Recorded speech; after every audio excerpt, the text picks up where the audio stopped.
ದಕ್ಷಿಣ ಕನ್ನಡ ಬೆಳ್ತಂಗಡಿ ತಾಲೂಕಿನ ನಾವೂರು ಗ್ರಾಮದ 24ನೇ ವರ್ಷದ ಪುರುಷರ ಪೂಜೆಯು ಬಹಳ ವಿಜೃಂಭಣೆಯಿಂದ ನಡೆಯಿತು.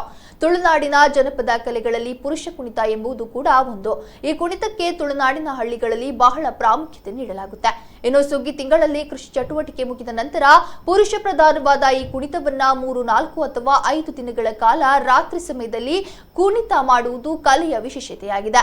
ಮಂಜುನಾಥನಲ್ಲದೆ ದೈವವಾಗಿ ಕೊಡಮಣಿತ್ತಾಯ ನಿಯಂತ್ರಕ ಪಾತ್ರಧಾರಿಗಳಾಗಿ 2-3 ಮುಸ್ಲಿಂ ವೇಷಧಾರಿಗಳು ಇವರನ್ನ ಸಾಯಿಬರು ಎಂದು ಕರೆಯಲಾಗುತ್ತದೆ.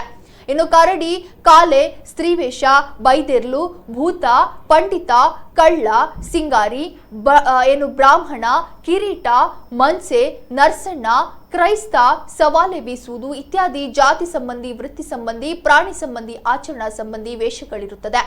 ಇದರ ಹಿನ್ನೆಲೆ ಎಂದರೆ ಒಬ್ಬಳು ಹೆಂಗಸು ತನಗೆ ಮಕ್ಕಳು ಇಲ್ಲದೆ ಕೊರಗುತ್ತಿರುವಾಗ ಒಂದು ಸಂದರ್ಭದಲ್ಲಿ ಕತ್ರಿ ಮಂಜುನಾಥ ದೇವರಿಗೆ ಹರಕೆ ಹೇಳಿಕೊಳ್ಳುತ್ತಾಳೆ. ಇನ್ನು ದೇವರ ಅನುಗ್ರಹದಿಂದ ಅವಳಿಗೆ 5 ಜನ ಗಂಡು ಮಕ್ಕಳು ಹುಟ್ಟುತ್ತಾರೆ. ಹರಕೆ ತೀರಿಸಲು ಕತ್ರಿ ಮಂಜುನಾಥನ ಸನ್ನಿಧಾನಕ್ಕೆ ಹೋದಾಗ ಆ 5 ಮಕ್ಕಳು ಅದೃಶ್ಯರಾಗುತ್ತಾರೆ. ಆಗ ಅತೀವ ದುಃಖಿತಳಾಗಿ ತಾಯಿಗೆ ಮಂಜುನಾಥ ಸ್ವಾಮಿಯು ದರ್ಶನವಾಗಿ ಅಭಯವನ್ನ ನೀಡುತ್ತಾನೆ. ಅದೇನೆಂದರೆ ಪುರುಷ ಕುಣಿತ ಎಂಬ ಆಚರಣೆಯನ್ನ ಮಾಡಿ ಅದರಲ್ಲಿ 5 ಮಕ್ಕಳನ್ನ ಕಾಣು ಎಂಬ ಮಾತನ್ನ ನೀಡಿ ಆಶೀರ್ವದಿಸುತ್ತಾನೆ.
चलो